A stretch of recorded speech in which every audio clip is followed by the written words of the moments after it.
સ્થાનિક સ્વરાજ્યની ચૂંટણીમાં જે રીતે માહોલ બન્યો છે અને જે રીતે ઇન્ટરનલ સૂત્રો દ્વારા માહિતી મળી છે પ્રમાણે આમ આદમી પાર્ટી ખૂબ મોટી સફળતા મેળવી રહી છે, ત્યારે ભાજપ ફાંફડી થઈ ગઈ છે. ભાજપ ડરી ગઈ છે. દરેક કાર્યકર્તાઓને ઉપર FIR કરવાની અને જેલમાં નાખવાનું આ ષડયંત્ર કર્યું છે.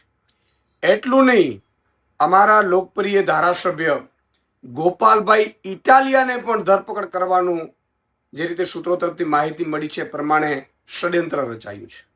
ગોપાલભાઈ ઇટાલિયાની ધરપકડથી શું થશે? ગુજરાતના નાગરિકોને ન્યાય મળી જશે?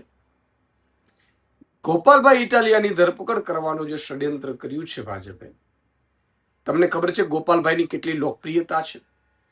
ગોપાલભાઈ માટે લોકો રસ્તા ઉપર ઉતરી આવશે. ગોપાલ ઇટાલિયાને જે રીતે પરેશાન જેટલું તમે કરશો એટલા જ લોકો ગુજરાતના એ રસ્તા ઉપર ઉતરી આવશે. આગામી ચૂંટણીઓમાં પણ ભાજપના કાર્યકર્તાઓ પણ જે ગોપાલભાઈના ફેન છે એ પણ ભાજપ વિરુદ્ધ મતદાન કરશે.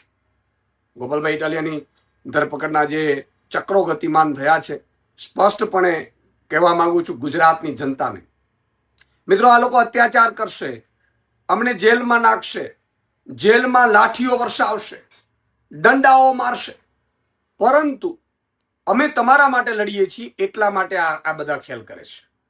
તો તમે જ્યારે ચૂંટણીમાં મતદાન કરવાનું આવે, ચૂંટણીના દિવસે મતદાન કરવાનું આવશે, ભલે અત્યાર સુધી તમે ભાજપમાં હો, કોંગ્રેસમાં હો, પણ બટન ઝાડુનું દબાવજો, જેથી કરીને આ અત્યાચારોને ખબર પડે કે અત્યાચાર કરવાથી અમારી ગુજરાતની જનતાનો અવાજ તમે દબાવી નહીં શકો. આ ગુજરાતની જનતાનો અવાજ છે અને એટલા માટે હું સૌને અપીલ કરું છું, ગોપાલભાઈની ધરપકડ થાય તો બધા લોકો એ ઉતરી પડજો એના સમર્થનમાં, અને સાથે સાથે ચૂંટણીમાં તમારે ઝાડુનું બટન દબાવવાનો છે. આ અત્યાચારોને અમે સહન કરી લેશું, પરંતુ પછી અત્યાચારો ન થાય એના માટે બટન ઝાડુનું દબાવજો. જય હિન્દ, જય જય ગરવી ગુજરાત.